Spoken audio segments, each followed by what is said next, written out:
Bien, estamos de vuelta con más de Primera Página, 7 de la mañana con 31 minutos. Estamos conversando en nuestro segmento de entrevistas con Olga Álvarez, abogada constitucionalista, también especialista en procesos electorales. Hablamos de las sanciones que ha impuesto el gobierno norteamericano a través de una nueva orden ejecutiva, del reclamo de la comunidad internacional hacia Venezuela por el tema de los derechos humanos y también otro tipo de situaciones que se viven en materia política. Volviendo al tema de las sanciones a través de esta nueva orden ejecutiva, Cristalex, una empresa que luego de una corte de apelaciones el día lunes procediera o diera capacidad a esta empresa canadiense, a esta minera canadiense, de hacerse con 1.400 millones de dólares en activos pertenecientes al Estado venezolano a través de su empresa Citgo en Estados Unidos.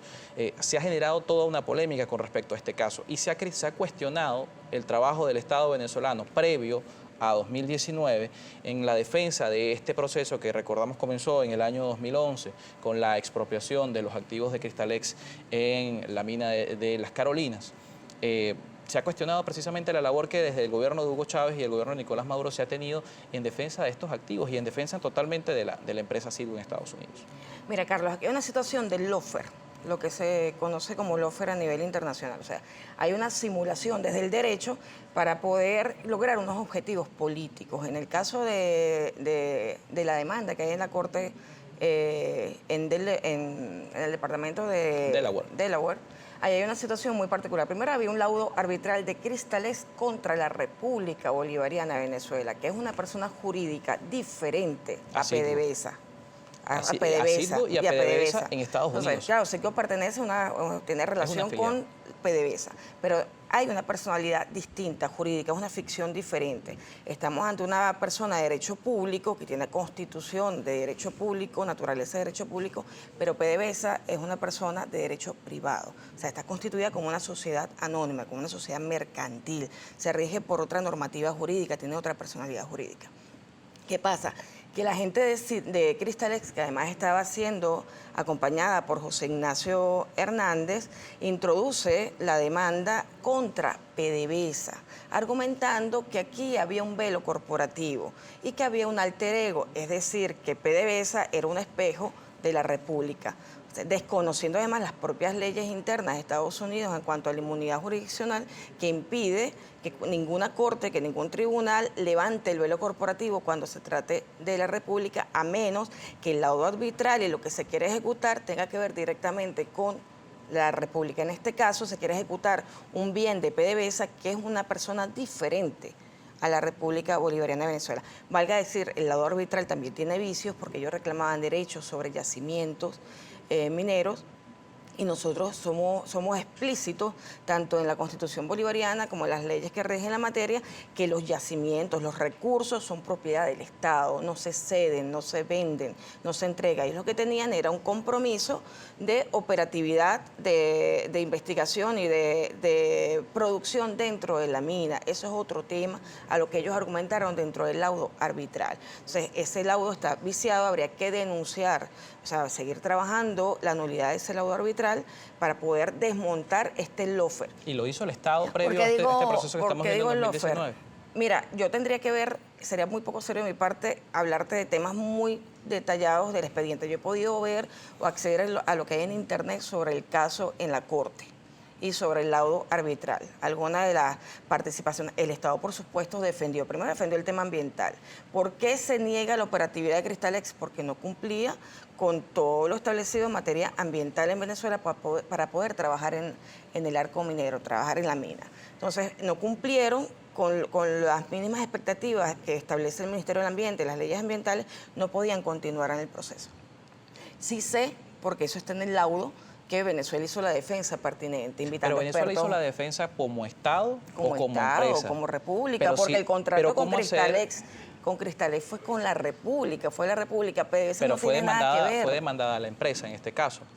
No, ellos demandan en la Corte de Delaware a la empresa fingiendo que PDVSA es la misma República y tiene la misma personalidad jurídica, que hay un alter ego y que habría que levantar el velo corporativo. O sea, ellos inventaron un velo corporativo que no existe porque efectivamente en nuestra legislación son personas jurídicas distintas. Pero siendo así, ¿por qué no se defiende PDVSA sino el Estado? Es que el Estado se tiene que defender porque tiene un procurador que fue quien actuó en un principio, el procurador legítimamente designado, porque es el encargado por ley de defender el patrimonio de la República. El patrimonio de la República, incluyendo sus empresas del Estado. Aunque tengan personalidad jurídica, son empresas estatales. Así el son de derecho naturaleza pública. Así el derecho norteamericano no lo entiende así. Mira, el derecho norteamericano no es que no lo establezca así. Ellos reconocen en la ley de inmunidad jurisdiccional que hay diferencias, que contra la República no pueden actuar dentro del territorio norteamericano, porque además en el marco internacional, el derecho internacional protege la inmunidad de la jurisdicción, que es un tema vinculado a la soberanía y a todo lo que establece el derecho internacional sobre soberanía. Y ellos intentaron, porque ellos tienen una excepción, que es cuando se trate de laudos arbitrales cuya ejecución, o sea, el laudo arbitral tendría que haber sido contra PDVSA para poder ser ejecutado allí. Tuvo que haber sido directamente, no contra la República. ¿Me explico? O sea, la contraparte del laudo no era PDVSA. PDVSA no tenía nada que ver con el contrato con Cristalex. Era la República de Venezuela. Algo que ha destacado de este proceso es la labor que ha tenido el procurador designado por Juan Guaidó, José Ignacio Hernández, que ha sido cuestionado su participación hoy como parte defensora del Estado venezolano, previo a 2019, como parte de la demanda que tiene Cristalex contra el Estado venezolano. Mira, aquí yo quiero decir algo muy importante. Primero, recordemos que ellos en la Asamblea Nacional cometieron un exabrupto inconstitucional y además muy peligroso, que fue levantar un estatuto de transición, donde ellos allí decían que una de las principales tareas de ese gobierno de transición, que no existe dentro de la Constitución, está al margen de la Constitución, es un golpe de Estado, ellos tendrían un procurador designado temporalmente, que además no cumpliría con ninguna, es que estamos hablando de estatuto fuera de la Constitución, obviamente, designado temporalmente para tratar el tema de los activos de PDVSA en el exterior.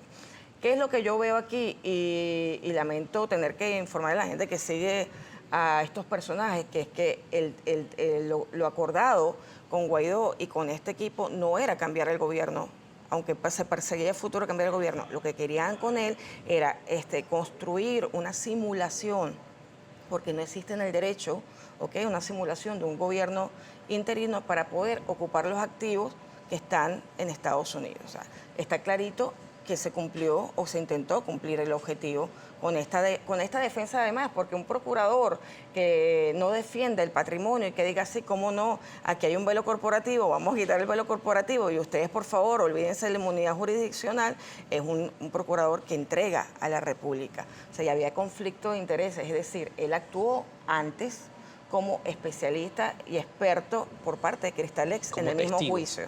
Sí, como experto en el mismo juicio. Ya para pasar a la participación de la audiencia, para a la participación de la audiencia rápidamente, otros voceros que han venido a este espacio han dicho que no es lo mismo ser parte del cuerpo demandante que ser testigo, porque ser testigo es ser consultado como conocedor de un tema, por su conocimiento con respecto a un tema, no te hace parte del proceso demandante. ¿Es así? ¿O te hace parte del proceso demandante? Mira, yo creo que intentar justificar una acción de entrega de los activos que afectan a toda la población venezolana es más que un acto criminal. O sea, independientemente, ahí hay un fraude procesal. Es decir, una persona que manifestó ya una posición previa para beneficiar a una de las partes, así tú estés como testigo, tú intentaste beneficiar la posición de Cristalex. Y además fuiste abogado de Cristalex en nuestro juicio. O sea, tienes un compromiso, tienes una relación directa de defensa de los intereses de Cristalex. Entonces, hay un fraude procesal en el caso de Cristalex contra PDVSA, que originalmente era contra la República Bolivariana de Venezuela. Entonces, es criminal, perdóname Carlos, es criminal que sigamos justificando que se hayan robado activos que sabemos que no van a volver. Imagínense que pudiera en el supuesto negado haber unas elecciones y resultase un cambio de gobierno. ¿De verdad creen que eso va a volver a Venezuela, esos activos? No van a volver a Venezuela. Esos activos hoy estarían protegidos por el gobierno norteamericano ya que están congelados. Vamos a revisar la participación de la audiencia. Está con nosotros Olga Álvarez, abogado constitucionalista. Vamos a revisar también la participación de la audiencia a través de las redes sociales. Recuerden, @primerapágina, nuestra cuenta. Así es, Carlos, de inmediato vamos a pasar a revisar la participación de nuestros televidentes a través de nuestra cuenta en Twitter, Primera Página, con la etiqueta Primera Página. Ya a esta hora somos tendencia en Venezuela. Comenzamos con Aníbal Gómez. Los recursos naturales no se ceden, no se venden y no se hipotecan. ¿Por qué el gobierno da respaldo con las riquezas de oro al petro? Eso es inconstitucional.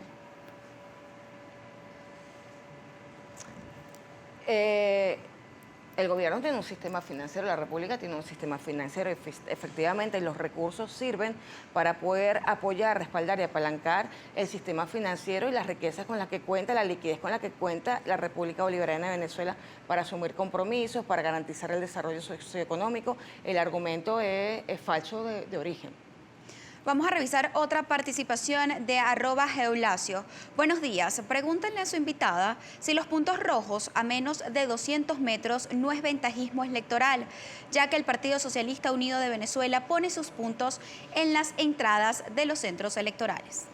En la última impugnación que se hizo el proceso electoral en elecciones presidenciales, realmente no destacó la impugnación por el tema de los puntos rojos, además que se había acordado tenerlo a más de 200 metros y eso se hizo y no hubo ningún tipo de impugnación al respecto. Déjame decirte que, por ejemplo, en los países de América Latina el sistema electoral permite no solo que los tengas más de 200 metros, sino que los tengas incluso dentro del centro electoral. Eso depende de la práctica electoral. Eso sería creer que somos un poco idiotas y que por un punto rojo vamos a cambiar nuestra opción de voto. Vamos a revisar una última participación de Bolívar Divisa. Doctora Álvarez, ¿qué es más importante? ¿Mantener el poder como sea o ir a un cambio político que nos llevaría a un cambio económico que salvaría millones de vidas de niños, ancianos, entre otros? En este momento lo que yo creo que hay que llamar es a la unidad del pueblo venezolano porque ha sido secuestrada nuestra entrada de divisas, parte importante de nuestra entrada de divisas. Estamos hablando de un golpe económico solamente por el lado de PDVSA y de los activos que están secuestrados de más de 27.000 millones de dólares que son destinados a todo el área de salud, educación, desarrollo socioeconómico. Eso es lo que nos debería estar preocupando en este momento, porque además el embargo y el bloqueo impide la posibilidad de seguir desarrollando acuerdos en la mesa de diálogo. Con esto vamos a cerrar la participación de la audiencia a través de las redes sociales. Como siempre, agradecemos a ustedes sus comentarios.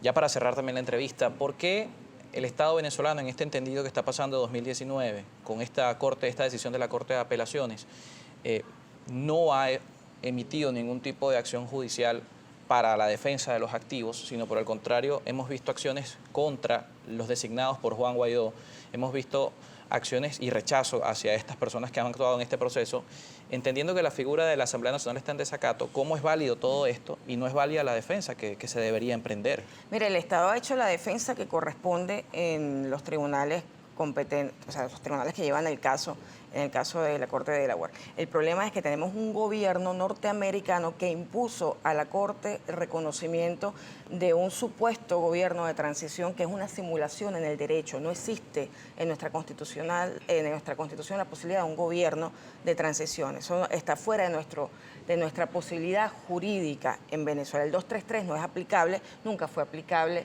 Eso fue parte del lawfare internacional, de la instrumentación del derecho para conseguir un objetivo político. Aquí lo que es importante destacar, Carlos, en este momento es que el embargo no solamente asfixia más a cada uno de nosotros, al sector privado especialmente. Recordemos que el sector privado no vive de la remesa. El sector privado además vive de la posibilidad de relacionarse con el Estado venezolano a través del ingreso de las divisas petroleras. O sea, hay un bloqueo que nos va a afectar a todos y que no va a lograr el supuesto cambio de gobierno, porque además hay un doble juego. Lo que va a lograr en el caso de Estados Unidos, en este momento está ya en campaña electoral Donald Trump, necesita el apoyo político de la colegiatura de Florida. Lamentablemente ese sistema electoral que tienen en Estados Unidos es el que ayuda a que el presidente de Estados Unidos nos condene a una situación de embargo para él poder tener un rédito electoral. Recordemos que bajó la popularidad en esta semana por la situación de la múltiple masacre en Estados Unidos. Fin de semana. Y eso lo golpeó electoralmente. Necesita levantar la colegiatura de Florida para levantar su posibilidad electoral. Si puede ser considerado un offer esto que está pasando con Cristalex, no puede ser en el caso venezolano considerado un offer el tema del desacato, pues se ha cuestionado el origen de este término que no está en la Constitución y que solamente aparece en la Ley de Amparo Constitucional y es aplicable a personas naturales. Mira, en cuanto al desacato, la Asamblea Nacional pudo haberse puesto a derecho con solamente levantar la incorporación de 3 personas que no tenían cualidad de diputados. Pero no existe la figura del desacato para cuerpos colegiados. Hay un juicio en el que ellos debieron actuar. ¿ok? Debieron actuar para poder ejercer las defensas procesales que les correspondían. Incluso en el íter procesal uno puede observar que pusieron abogados para entorpecer el juicio electoral, la impugnación electoral que estaba en la sala respecto a las elecciones del 2015. Que todavía no hay sentencia firme. Todavía no hay sentencia firme, pero ellos no han actuado en juicio para intentar agilizarlo, sino que lo que intentaron fue entorpecerlo. Recordemos también hay una situación de denuncia en tribunales penales por fraude electoral, que está vinculado a que esa decisión se dé.